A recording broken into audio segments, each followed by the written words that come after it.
Vamos agora com a nossa coluna de medicina, hoje conversando sobre próteses mamárias. Tudo bem, doutor Fábio? Tudo bom, Ana Cláudia? Muito obrigada por aceitar nosso convite novamente, doutor. Muito obrigado. E qual é o tamanho mais procurado? Hoje tem isso, um tamanho mais procurado? O pessoal ainda quer próteses muito grandes como as americanas ou está mais consciencioso, doutor? Não. Eu acredito que a clientela hoje migrou para uma prótese de meio, ou seja, para um volume mediano da mama. Elas não querem mais aquela mama tão chamativa e nem querem colocar aquela prótese que ninguém nota. Elas querem uma prótese que alguém veja, mas que fique proporcional ao corpo delas, né? Isso em termos de volume do implante varia muito, porque isso depende da estrutura do corpo da pessoa. Claro. Então, a mulher que já tem alguma mama, o implante será pequeno. A mulher que não tem mama nenhuma, o implante será grande. Agora, a nível de produtor, de vendedores, de empresas vendedoras de implantes, eles têm um mapinha que diz que a prótese mais utilizada no Brasil é a prótese que fica entre 300 e 340. Tá? Então, apenas um dado estatístico do número mais utilizado, né? Claro. Já foi a 240, né? 200 a 240. Já foi. E agora? Cresceu.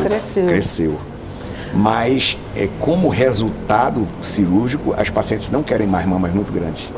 Doutor, é difícil convencer uma paciente de que o tamanho que ela quer não é adequado para ela? Isso eu diria que é a coisa mais difícil da gente conseguir num pré-operatório. A paciente, ela vem muitas vezes com um número indicado pela cabeça dela ou indicado pela cabeça dos amigos e parentes. E convencer a paciente que aquele volume não é o volume adequado não é uma coisa fácil, né? Muitas vezes ela resiste e coloca o número que ela tem na cabeça e às vezes até se arrepende depois. Eu uso uma sistemática muito interessante. Depois de fazer de tudo, de colocar dentro de roupa, colocar dentro de sutiã, de fazer manipulação em computador, eu cheguei a uma metodologia muito simples. Eu tenho vários provadores com tamanhos diferentes de prótese. Sim. E eu aplico esses provadores em cima da mama da paciente, reproduzindo o volume final. Eu costumo fazer isso sem dizer à paciente qual é o número. E elas ficam me perguntando qual é o número, e eu não falo. Para não influenciar, né, doutor? Até que elas decidem. E elas normalmente tomam um susto quando descobrem que o volume que elas escolheram é muito maior do que o que elas pensavam. Já pensou, doutor?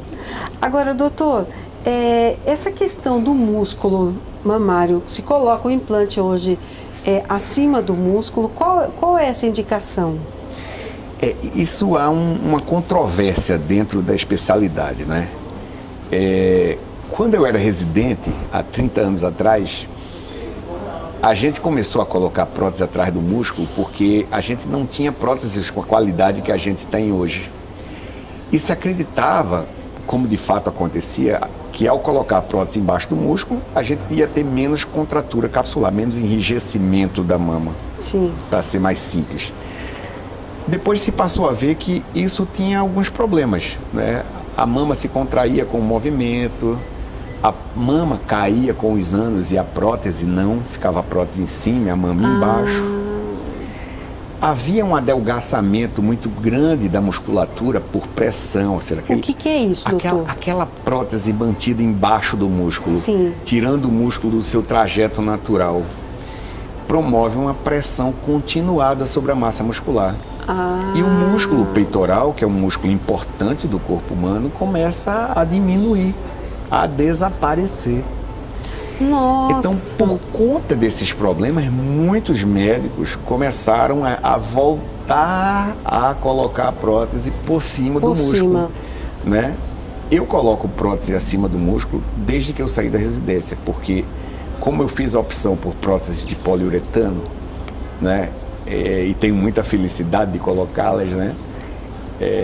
Depois eu falo para você quais são as vantagens dessa prótese. Pois é. Né? Então, a prótese poliuretano, ela não pode ser colocada abaixo do músculo, tá? Então, eu coloco essas próteses acima da musculatura e hoje a tendência mundial, né? O maior número de implantes é feito acima do músculo, inclusive no Brasil. nós somos o segundo maior colocador de prótese do mundo. Aham. E nos nossos congressos, quando se pede para que levantem a mão os colocadores de prótese abaixo do músculo, isso não dá 10% da plateia, 10, 20% da plateia. Nossa! É um número, caiu bastante. Mas existem ainda serviços que executam muito bem a prótese submuscular. Sim, sim. Mas por quê? Me conte por que essa preferência por esse material? O poliuretano, ele parece uma espuminha aderida à superfície da prótese. Quando ele entra na cavidade, ele gruda, né? E quando ele gruda, ele fica muito mais fixo, né, do que a prótese anterior. Então, ele não anda, ele não samba. O paciente deita, a prótese não escorre para as laterais. Ela fica em pé, ela não desce, né? Com o tempo, a mama cai muito menos. Então, o resultado, então, é excelente. Eu fico apaixonado quando eu coloco a prótese já dentro da cirurgia. Eu tenho uma mama bem montada em que a prótese não fica sambando de um lado para o outro. Perfeito. Né? Agora, tem uma coisa muito importante do poliuretano, é que ele é consagradamente a menor incidência de contratura capsular. Nossa! Então, o maior trabalho feito em prótese mamária no mundo foi um trabalho do americano chamado Randall, em que ele estudou por 25 anos a colocação comparativa dos 3 tipos de implante: o liso, o texturizado e o poliuretano. Nos trabalhos do Randall, ficou bem marcado a mais baixa incidência da contratura capsular com implantes de poliuretano. Nossa, doutor. E eu consigo ver isso na minha clientela. Eu não faço esse estudo comparativo porque eu não coloco os outros implantes. Claro. Mas eu consigo ver que dentro do meu consultório eu quase que não reopero pacientes com poliuretano. E reopero muitas pacientes com próteses texturizadas. Que já colocaram as próteses texturizadas. Exatamente. E a recuperação dessa cirurgia, como é que acontece? É muito boa. Quando o silicone é colocado apenas como silicone para aumento, a paciente em 15 dias está praticamente dentro da sua vida normal, com pequenas restrições. Ela é feita com anestesia local, né? Eu costumo usar o acesso por baixo da mama. Existem outros acessos, mas o meu preferencial é por baixo da mama. Eu coloco pela areola apenas quando eu vou reduzir o tamanho da areola. Então, o procedimento feito desta forma, ela vai ter, com 15 dias, uma vida liberada para dirigir, para trabalhar, apenas limitada para esportes, né?